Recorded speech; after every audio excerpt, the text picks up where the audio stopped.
Je vous invite à reprendre vos places. On est tellement dans la joie de savoir ce que Dieu est capable de faire. Est-ce que vous le croyez, ça? Aujourd'hui, on est dans une période estivale, ce qui veut dire qu'il y a beaucoup de gens de l'Église qui sont à l'extérieur et certainement pour quelques-uns en train de visiter des églises. Et il y a pas mal de gens qui nous rejoignent également durant l'été, qui viennent nous visiter. Il y en a de Suisse, il y en a de Belgique, il y en a de France, des quatre coins de la France. Alors, est-ce qu'on peut les accueillir chaleureusement et leur souhaiter la bienvenue? Je suis dans la joie également de vous dire que Mathieu et Nicole et leurs enfants sont arrivés. Est-ce que vous pouvez lever Mathieu, Nicole, les enfants? Levez-vous, pas les enfants, les ados. On est dans la joie de les recevoir et ils vont bientôt attaquer et puis il y aura toute une présentation. Mais on est dans la joie ce matin d'être ensemble parce que je crois que lorsque nous sommes réunis et lorsqu'il y a un peuple qui a soif, je crois que Dieu est capable d'agir. Est-ce que vous le croyez ça? Je crois que la parole de Patrice Martorano n'a jamais changé la vie de qui que ce soit, mais je crois que la parole de Dieu est féconde. Je crois qu'elle est créatrice. Je crois que lorsqu'on est au contact de sa parole, alors les vies sont changées, les vies sont métamorphosées et que ceux qui le croient applaudissent bien fort le roi des rois. Et ce matin, j'aimerais vous encourager et vous fortifier, c'est le thème de mon message, de passer du doute à la foi. Je crois que dans notre vie chrétienne, plus ou moins, on a tous plus ou moins douté. Est-ce qu'il y a des gens ici, je vais le faire différemment, est-ce qu'il y a des gens ici qui n'ont jamais douté? Jamais, que ce soit de Dieu, des promesses de Dieu, de ce que Dieu allait accomplir. Ceux qui ne doutent jamais, qui ont une foi, ce qu'on peut appeler inébranlable, mais jamais, ils n'ont jamais douté de leur vie, levez la main s'il vous plaît. Ok, 1, 2, on peut les applaudir bien fort, 3... Il y en avait un au culte de ce matin, Monsieur Gouillon, et je suis admiratif. Et j'espère que d'ici la fin du message, on va ressembler à ces gens qui ne doutent jamais. Si vous doutez, j'aimerais vous dire, c'est pas non plus, vous n'êtes pas un sous-homme ou une sous-femme. Hein. On voit dans la parole de Dieu, même la plupart des grands personnages ont connu des temps où ils ont douté. Par exemple, Jérémie, le grand prophète Jérémie. À un moment donné, Jérémie va dire ceci.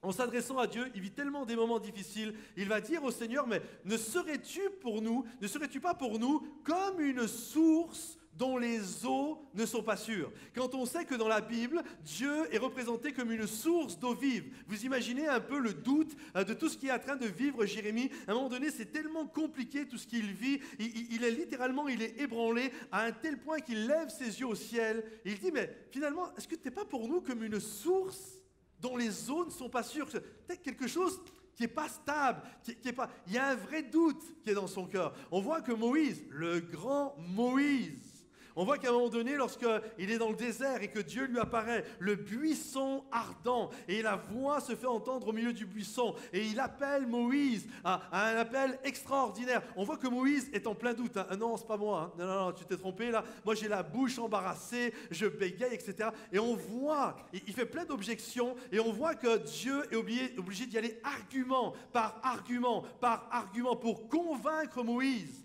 que Dieu est capable de faire quelque chose dans sa vie. Il doute tellement de ce que Dieu est capable de faire en lui.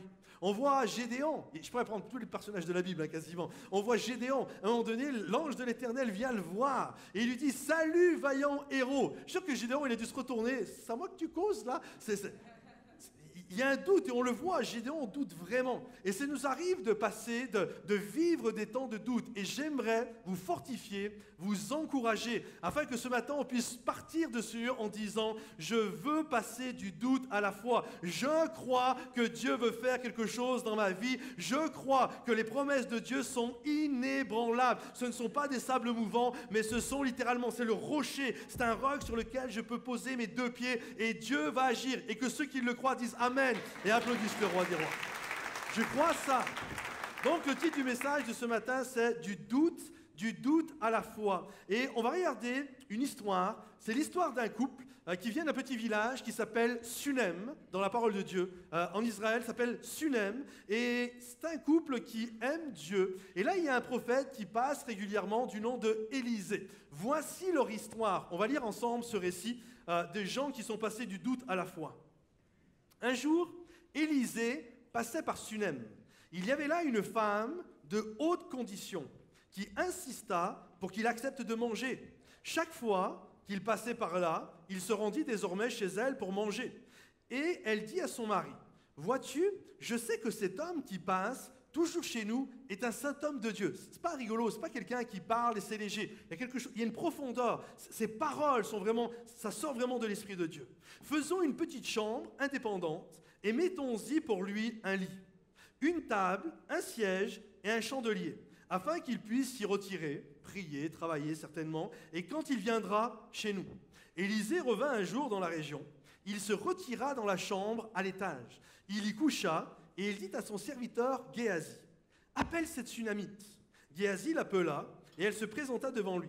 Élisée dit à Géasi, « Dis-lui, tu t'es donné toute cette peine pour nous.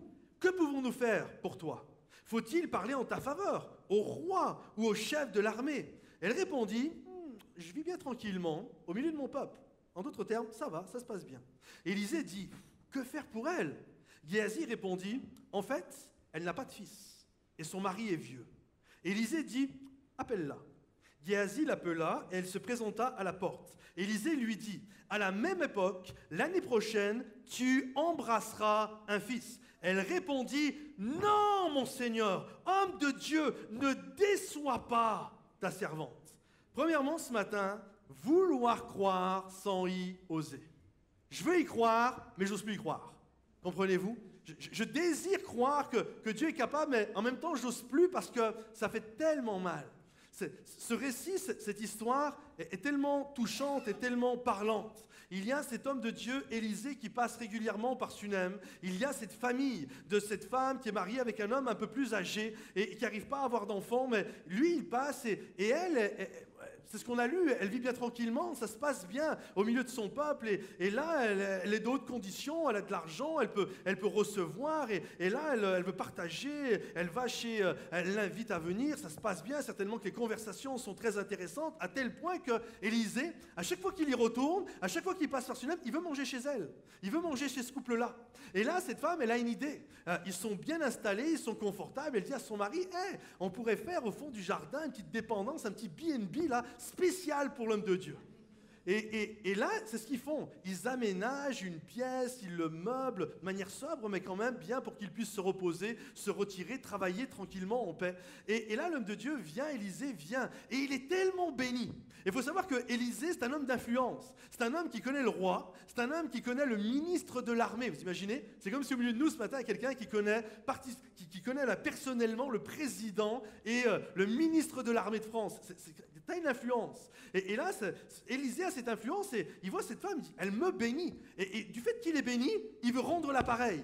Quand on est béni, on a appelé aussi à bénir. Et il veut la bénir. Et il dit, mais qu'est-ce que je peux faire pour elle? Géasi va lui demander, est-ce qu'on peut parler au roi? Est-ce que tu as besoin de quelque chose? Peut-être l'armée, tu as besoin de protection, tu as besoin de quelque chose. Parce que tu es tellement riche, peut-être qu'il y a des gens qui te font des histoires. Elle répond, non, ça va. Je vis tranquillement. Personne ne cause du trouble. Ça se passe bien. Non, j'ai besoin de rien. Je suis bien, je suis heureuse, tout va bien. Et là, Élisée, mais non, mais faut qu'on la bénisse. Géasi, il n'y a pas un truc, tu n'es pas au courant d'une info? Eh si, elle n'a pas d'enfant, elle n'a pas de fils, elle n'a pas d'enfant. Ok, appelle-la. Et là, lorsque Élisée lui parle, Élisée veut juste la bénir. Élisée veut juste lui dire, voilà, t'as pas d'enfant, mais sache que par la puissance de Dieu, l'année prochaine, tu auras un enfant. Et là, quand on lit ça, on se dit, là, si on ne connaît pas la fin de l'histoire, on se dit, cette femme va sauter, bondir, danser, tourbillonner. Elle va dire, oui, oui, je veux, je reçois, alléluia, plus, je reçois toutes les promesses de Dieu, je reçois toutes les bénédictions de Dieu, je veux tout ça. Mais en fait, absolument pas. En fait, quand elle entend cette parole qui dit tu vas avoir un enfant, sa réaction a été de dire non, non, ne déçois pas ta servante. Je crois que cette femme était dans une souffrance de tout ce qu'elle avait pu entendre jusqu'à maintenant. Vous savez, des moments où il y a ces gens, elle représente cette femme, des gens qui sont dans les églises et qui ont été désabusés par des paroles qu'ils ont reçues. On leur avait promis une guérison. On leur avait promis un enfant, on leur avait promis toutes sortes de choses. Vous savez, il y a toujours des gens qui sont spécialistes à donner toutes sortes de paroles.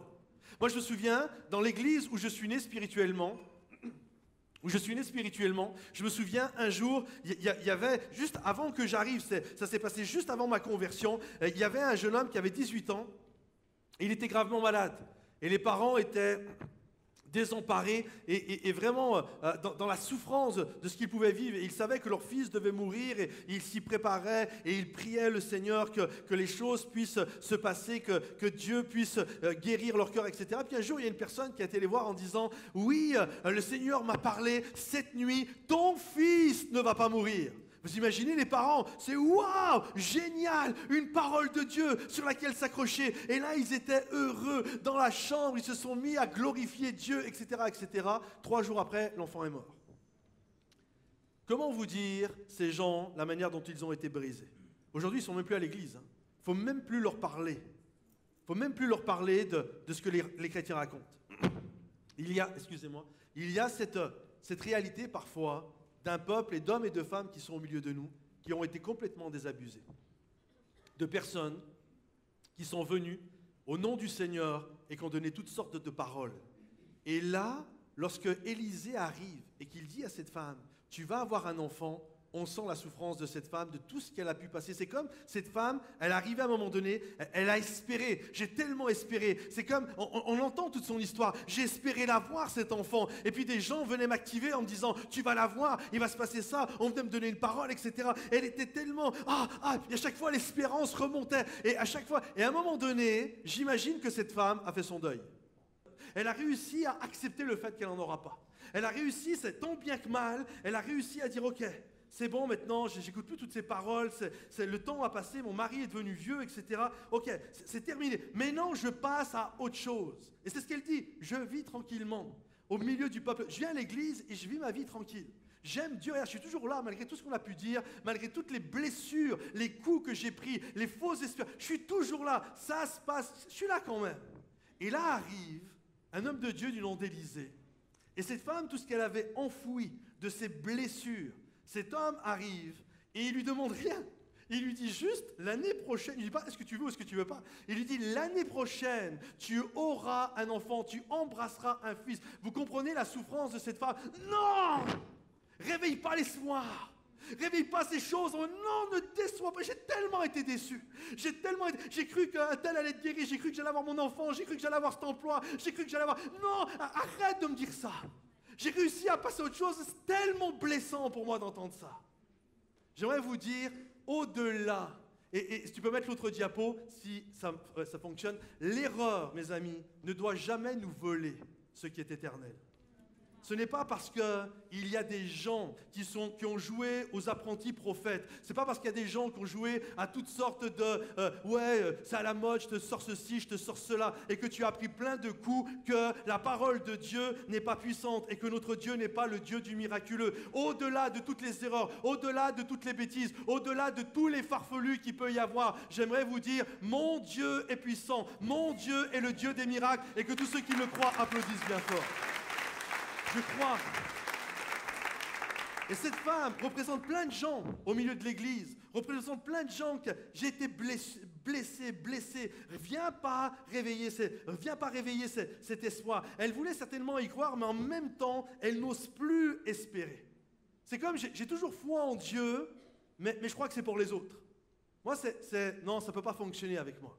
Il y a quelques jours en arrière, on était à la maison le soir et puis il y a ma fille qui est rentrée avec deux autres jeunes filles et puis elles expliquaient là cette semaine, ils étaient sur les quais avec tout un groupe de jeunes, JM, etc. Il y a tout un groupe qui était là et ils prenaient la guitare et ils louaient le Seigneur. Ils ont pris un moment comme ça, vraiment fun tous ensemble. Et puis ils se sont mis à prier. Ils se sont mis à évangéliser ceux qui étaient autour d'eux. Et vraiment, bing, des miracles prennent place, des guérisons, toutes sortes de belles choses. Et là, il y a une jeune femme de l'église qui y va. Et lorsqu'elle y va, elle boite. Et elle, dans son cœur, ça fait des années qu'elle souffre. Et c'est comme elle doute de ce que Dieu est capable de faire. Tu vois, c'est pour les autres, mais c'est pas pour moi. Et hier soir, je lui ai demandé son témoignage. Elle me l'a envoyé. J'ai reçu la notification, c'était plus de minuit. Je vous lis son témoignage. Regardez ce qu'elle dit.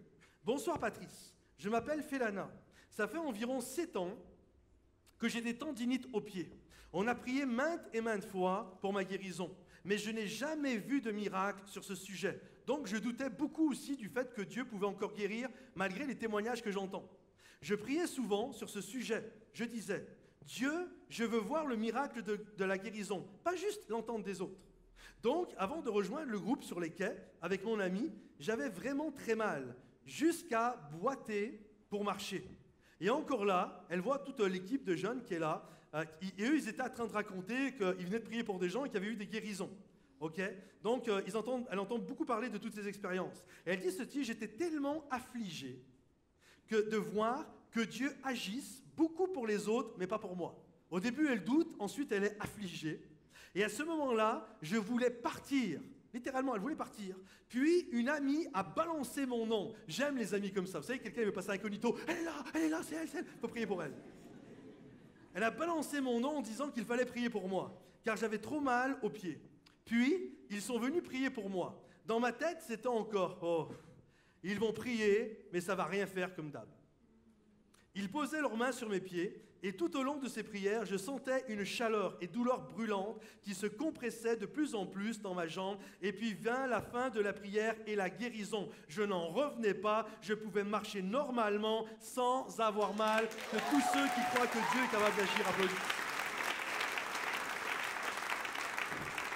J'aimerais vous dire, au-delà de toutes les âneries, au-delà de toutes les blessures, et au-delà de toutes sortes de choses qui ont pu venir et nous brasser, et des moments où on a tendance à tout vouloir jeter. Vous savez, tout à l'heure je parlais de la religion, et en même temps qu'ils ont jeté la religion, ils ont jeté Jésus. Et des moments, avec toutes ces blessures qu'on a eues, on veut rejeter le miraculeux et vraiment ce que Dieu est capable de faire. J'aimerais te dire, au-delà de tout ça, au-delà de toutes les folies, au-delà de tous les uluberlus qu'il peut y avoir, notre Dieu est puissant, il est le Dieu du miracle, et ce n'est pas parce que des gens ont dit ou fait n'importe quoi que Dieu n'est pas capable d'agir ce matin, alors qu'on applaudisse bien fort celui qui est capable d'agir. Maintenant, j'aimerais vous poser une question. On le voit avec Félana, on le voit avec la jeune fille avec qui je viens de raconter le témoignage. Est-ce que nos doutes empêchent Dieu d'agir? Est-ce que le fait de douter, d'avoir un manque de foi, va empêcher Dieu littéralement d'accomplir ce qu'il avait prévu pour nous? Deuxièmement, les promesses de Dieu sont plus fortes que vos doutes. Les promesses de Dieu sont plus fortes que vous. Regardez ce qu'il est écrit. Élisée lui dit, à la même époque l'année prochaine, tu embrasseras un fils. Elle répondit, non, mon Seigneur, homme de Dieu, ne déçois pas ta servante. Point d'exclamation. Cette femme devint enceinte. Et elle mit au monde un fils à la même époque, l'année suivante, comme Élisée le lui avait dit. J'aime tellement ce passage-là. Clairement, cette femme, elle a douté. Ok, l'année prochaine, tu as un fils. Non! Arrête, déçois pas! Et là, si on arrête à ce moment-là et on pose la question au super spirituel parfois que l'on peut être, à ton avis, est-ce qu'elle va l'avoir, son fils? Plein de gens diraient, non, elle a douté. Elle a douté, terminé. En fait, il fallait qu'elle ait la foi, parce qu'il est fait selon ta foi, et là, elle n'a pas eu la foi, donc elle ne peut pas, et c'est juste, ça ne peut pas fonctionner pour elle. Elle a manqué de foi à la promesse de Dieu, elle aurait dit, oui, je prends, je reçois dans le nom de Jésus. Non, elle n'a pas fait ça. Elle a dit, non, arrête de me décevoir. Point, l'année d'après, elle a eu un enfant. Elle devint enceinte, même littéralement, point d'exclamation, elle devint enceinte. Et là, tu te dis, waouh, c'est pas parce qu'elle a douté, c'est comme Félana ou cette tsunamite, ce n'est pas parce qu'elles ont douté que ça a empêché Dieu d'agir. Nos doutes n'empêchent pas Dieu d'agir, mes bien-aimés. Et même si ce matin tu es là, tu es découragé et tu te dis « ça marche jamais », j'aimerais te dire que même si tu crois que ça marche jamais, Dieu aujourd'hui peut faire quelque chose. Alors à cette question, est-ce que le fait de douter enlève les promesses de Dieu? J'aimerais te dire absolument pas. Dieu t'a promis un travail, le temps passe. Les semaines, mois passent, et là tu te doutes, et là ouais, je doute vraiment. J'aimerais te dire, t'as beau douter, ce que Dieu a promis, Dieu l'accomplira. J'ai reçu une promesse de la part de Dieu, je vais être guéri. Les semaines passent, les mois passent, parfois les années passent. Et là, tu as un doute. Tu es comme Habakkuk, la vision tarde, tu commences à douter. Dieu te dit, si elle tarde, écris-la sur des tables de pierre. Parce qu'elle, même si tu doutes, elle finira par s'accomplir. J'aimerais vous dire que les promesses de Dieu sont plus grandes que les doutes que l'on peut avoir. Bien sûr, il y a cette notion parce que notre foi, en tout cas les promesses de Dieu ne sont pas bâties, écoutez bien, les promesses de Dieu ne sont pas bâties sur nos capacités, mais c'est bâti sur ce que Jésus a accompli à la croix. Regardez ce qu'il est dit, il y a la réponse dans 2 Corinthiens 1:20. Pour toutes les promesses de Dieu, c'est en Jésus que se trouve le oui Et c'est aussi par lui que nous disons Amen à Dieu pour sa gloire. En d'autres termes, ce n'est pas parce que tu doutes des promesses de Dieu qu'elles ne vont pas s'accomplir. Pourquoi? Parce que les promesses de Dieu ne reposent pas en toi. Elles ne sont pas oui et amen en Patrice Martorano. Elles ne sont pas oui et amen en Laetitia. Elles ne sont pas oui et amen en Jérémie. Les promesses de Dieu ne reposent pas sur toi. Elles reposent en Jésus. Le oui est en Jésus. Et le amen, ainsi soit-il, est en Jésus. C'est pourquoi aujourd'hui, même quand tu as des doutes, j'aimerais te dire, Dieu est plus grand que tes doutes. Alors peu importe que tu te sentes incapable, que tes émotions, tu as un mauvais feeling sur tes émotions, ou je le sens pas trop le truc, etc., etc. J'aimerais te dire, Dieu est au-dessus de tout ça. Et ce que Dieu dit, ce que Dieu déclare, il n'est pas un homme pour mentir et de se repentir de ce qu'il veut nous donner, ce qu'il veut nous accorder. Même si toi tu n'y crois plus, Dieu y croit toujours. Il y a cette notion. Dieu est plus grand que nos doutes. En d'autres mots, votre incrédulité, ça c'est fort, votre incrédulité vous empêche d'accepter les promesses de Dieu, mais vos doutes n'empêchent pas Dieu d'accomplir ses promesses. Je répète, votre incrédulité vous empêche d'accepter les promesses de Dieu. J'ai du mal à y croire. Non, non, ne me déçois pas, non, je n'y crois plus à cette affaire. Votre incrédulité, ça vous empêche de les accepter, mais vos doutes n'empêchent pas Dieu d'agir. Parce que Dieu est au-delà de tout ça. Parce qu'en fait, tout repose en Jésus. Alors bien sûr, je fais une petite guillemets là, une petite parenthèse, il y a des promesses qui sont conditionnelles. Si mon peuple s'humilie, alors il verra ma face et je le guérirai, etc. Il y a des choses où il y a une part de nous à faire. Et Dieu nous le demande. Il y a un plan, il faut que tu fasses ça. Et quand tu vas faire ça, hop, ça va déclencher une promesse de Dieu. Mais il y a des promesses qui ne sont absolument pas conditionnelles. Dieu a dit je vais le faire, il le fait. Quand Dieu dit quelque chose, il le fait. Ça n'a rien à voir avec toi. Quand Dieu dit « je le fais », quand Élisée dit à cette femme « tu vas avoir un fils », il n'y a rien à voir avec elle. Ce n'est pas si tu es au top, si tu pries 3 heures par jour, si tu as lu 28 livres, si tu as lu la Bible en une année, etc. Alors, non, l'année prochaine tu l'auras. Vous comprenez? Dieu le dit, et parce que Dieu le dit, ça va se réaliser. C'est inconditionnel. Dieu dit et la chose arrive. On doit comprendre que ça ne repose pas sur nos sentiments, mais ça repose sur sa puissance. Sa puissance, en fait, ne repose pas sur nos capacités, mais repose sur ce que Dieu déclare. Donc, tout ce que tu as, tout ce que Dieu veut faire dans ta vie, ça ne repose pas sur toi. Ça repose sur la puissance de la parole de Dieu. Vous connaissez ce passage d'Abraham. Abraham et Sarah, lorsqu'ils sont jeunes, le Seigneur leur donne 3 promesses. Il leur donne la promesse que toutes les nations de la terre seront bénies à travers eux. Il leur donne la promesse qu'ils vont avoir un pays. Et il leur donne également la promesse qu'ils vont avoir une descendance. Et qu'elle va être aussi nombreuse que les étoiles du ciel. Et là, ils sont jeunes et ils n'arrivent pas à avoir d'enfants. Stérilité totale. Et lorsqu'ils arrivent à la vieillesse, le Seigneur vient leur parler et rappeler cette promesse-là. Juste une petite parenthèse. J'ai une théorie sur pourquoi Sarah était stérile. Est-ce que vous voulez la connaître? Faites-en pas un livre. Hein. En fait, j'ai une théorie là-dessus. En fait, quand on regarde la vie de Sarah et d'Abraham, Abraham avait un petit problème. Moi, je crois que c'est à cause d'Abraham qu'elle n'arrivait pas à avoir d'enfant. Abraham avait un petit problème. À chaque fois qu'il était sous tension, sa femme était très belle. À chaque fois qu'il était sous tension, vous savez ce qu'il faisait, le monsieur? Il avait tendance à refiler sa femme. C'est-à-dire qu'à un moment donné, il se retrouve devant Abimelech, un roi, et là, il a tellement peur parce que sa femme est belle, il l'a fait passer pour sa sœur et il la donne. Heureusement, il ne va pas coucher avec. Sauf qu'à un moment donné, il va se retrouver devant Pharaon. Et il va faire la même chose. Il va refiler sa femme à Pharaon. En disant, non, mais c'est ma soeur, tu peux la prendre. Et Pharaon va coucher avec elle. Et ça va tellement être sympa que le lendemain, il va dire, waouh, c'était bien. Et il lui apporte des cadeaux à Abraham. Vous comprenez? Et là, imaginez qu'elle n'avait pas été stérile, cette femme. Ça veut dire qu'elle aurait pu être enceinte d'Abraham, c'est-à-dire que la femme qui portait les promesses, etc., elle aurait pu accoucher d'un enfant qui venait de Pharaon. Je crois que c'est pour ça que Dieu l'a rendue stérile. Allez pas raconter ça à tout le monde, mais moi je crois que c'est pour ça qu'il l'a rendue stérile. Et alors qu'elle est devenue vieille, il s'est dit maintenant il n'y a plus aucun risque, il va la refiler à personne. Et c'est à ce moment-là...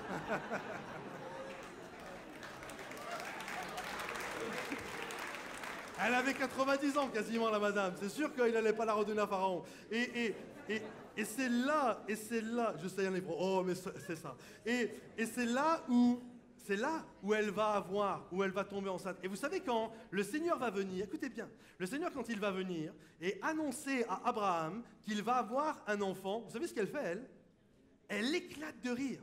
Non, mais pas elle éclate de rire parce qu'elle est dans la joie. Oh, super, j'aurai un enfant. Non, non, elle éclate de rire parce qu'elle trouve que c'est débile le truc. Vraiment, elle rit, mais n'importe quoi. Mais n'importe quoi. Je suis vieille. Mon mari, est-ce qu'il va me désirer? Mais même lui, il est vieux. Ça ne marche pas, cette histoire. Et elle rit. Littéralement, c'est pas du mépris, mais pas loin. Elle rit de ça. Et là, le Seigneur va lui dire, ok, tu ris de ça. L'année prochaine, à cette époque-là, tu auras un fils. Et vous savez comment elle l'a appelé? Isaac. Vous savez ce que ça signifie, Isaac? Ça signifie « il a ri », pas Hillary Clinton, hein. Il a ri, ok? C'est ça que ça signifie. Et je crois que, ou elle a ri. Et c'est ça que ça signifie. Ça veut dire quoi? Ça veut dire que dans les semaines, dans les mois et dans les années qui ont suivi, à chaque fois que Sarah devait douter, que Sarah devait se dire, mais est-ce que Dieu est capable de le faire? Est-ce que Dieu est capable d'accomplir cette chose magnifique ou extraordinaire? Est-ce que Dieu est capable? Elle devait regarder son fils, Isaac, et elle l'appelait Hilary. Souviens-toi, tu t'en moquais, tu riais des promesses de Dieu. Tu disais, mais non, c'est bon pour les autres, mais pas pour moi. Ah, mais non, c'est incapable. Et là, son fils était comme un témoin, était comme un rappel. C'était comme un autel au milieu de sa maison qui lui rappelait, t'as beau rire des promesses de Dieu, Dieu est toujours celui qui a le dernier mot. Dieu est capable d'agir encore aujourd'hui. Alors même si tu ris, même si tu n'y crois plus, même si tu es comme cette tsunami, ah non, non, non, ne me déçois pas. Ton Dieu et mon Dieu, notre Dieu, est capable de faire infiniment plus que ce que l'on avait pensé. Amen. Et troisièmement, je finirai avec ça, les promesses de Dieu sont solides comme le roc.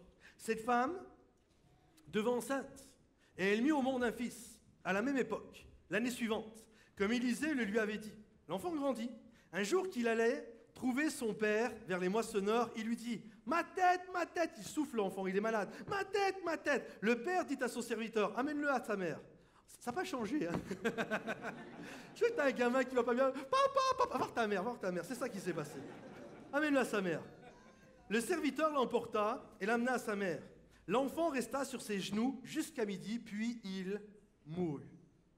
Elle monta le coucher sur le lit, elle ne dit rien à personne. Elle prend son gamin, elle voit que le gamin est mort.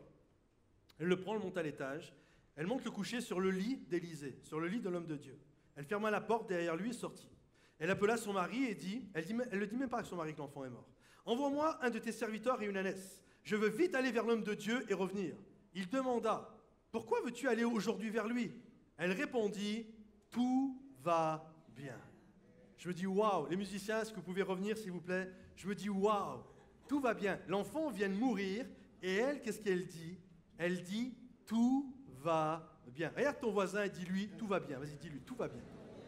Malgré ce que tu peux penser, malgré ton chamboulement, tout va bien. Elle prend l'enfant, elle le met là, et là, elle part. Elle va à la recherche de l'homme de Dieu. Et on voit même à d'autres passages, elle va voir un serviteur où tu vas chercher l'homme. Ouais, tout va bien. Elle va le dire même plusieurs fois. Tout va bien. Et j'aimerais vous encourager et vous dire, et nous encourager, m'encourager à avoir la foi de cette femme-là. Personne, écoutez bien, elle avait reçu un cadeau de la part de Dieu. Pour elle, c'était son enfant, pour toi, c'est peut-être autre chose. Mais elle avait reçu un cadeau de la part de Dieu.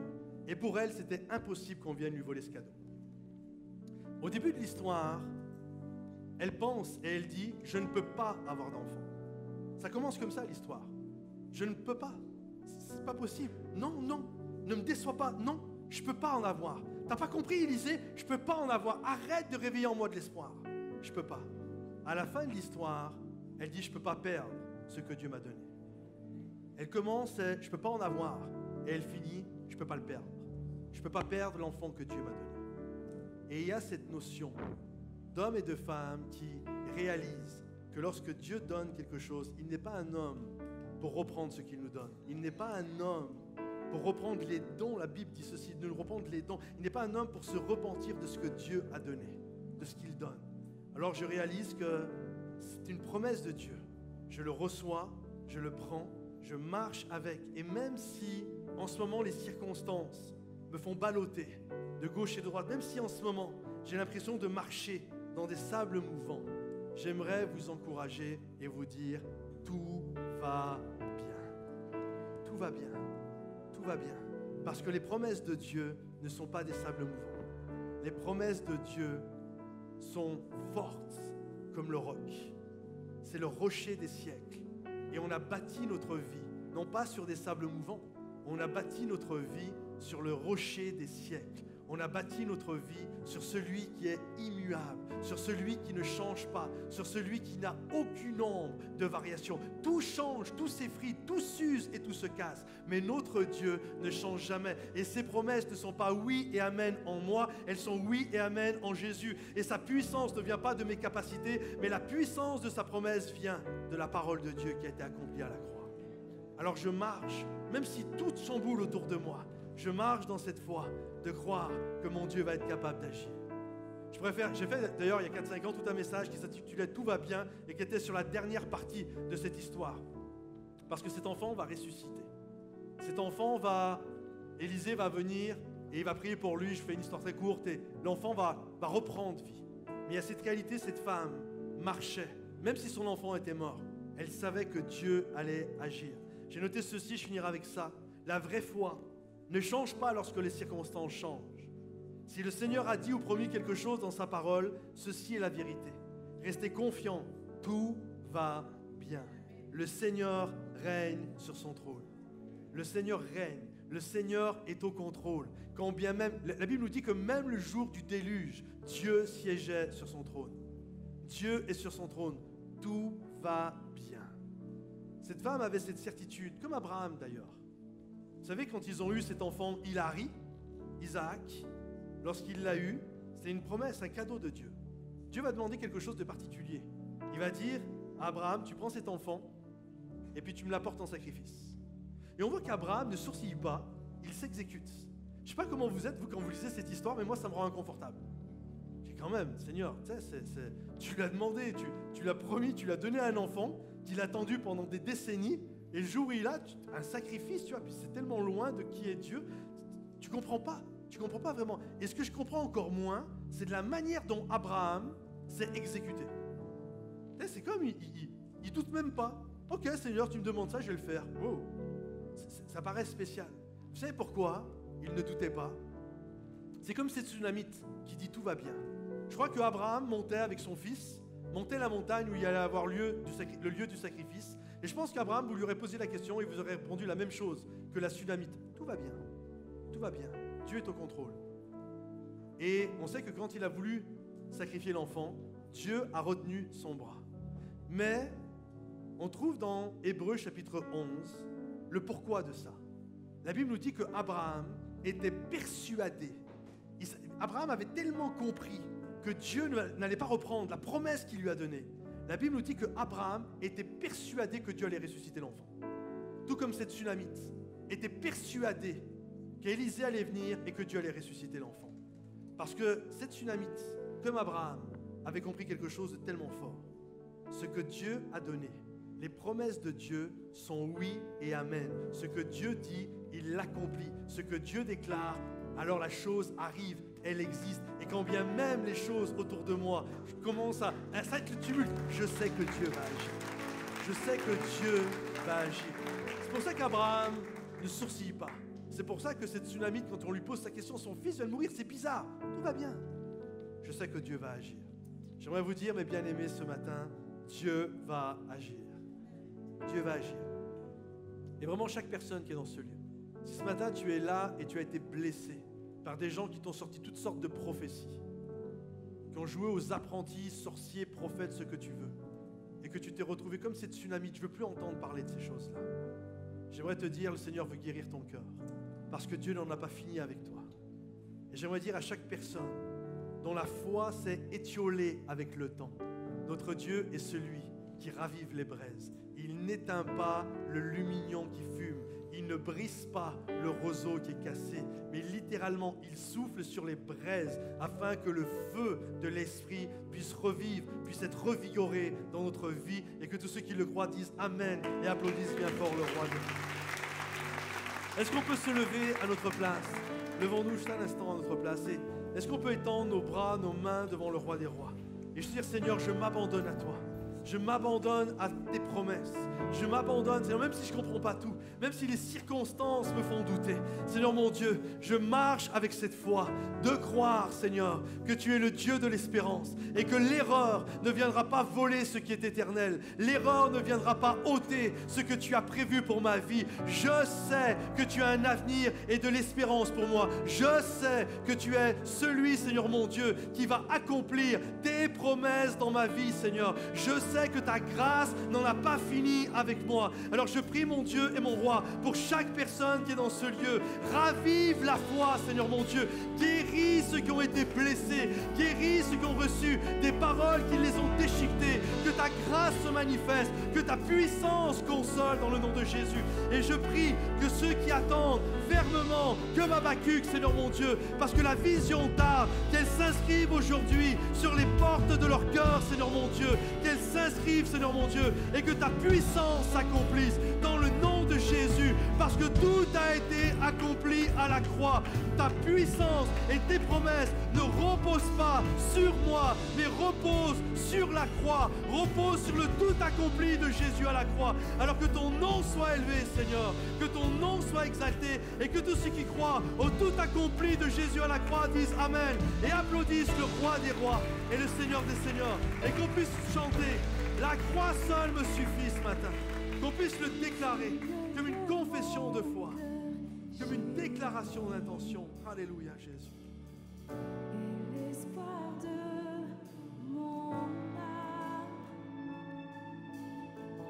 l'emblème de mon salut, cette croix à Golgotha.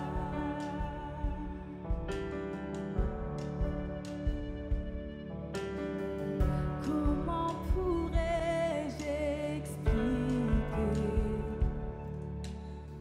ce grand amour pour moi,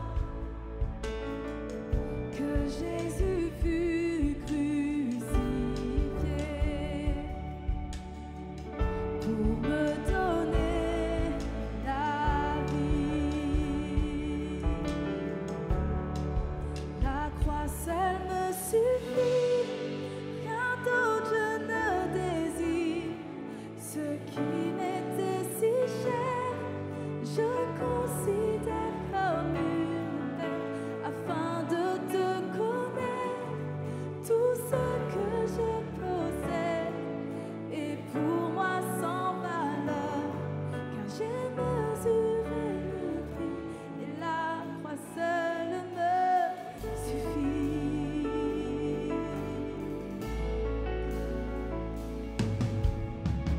Ma confiance n'est pas dans l'or,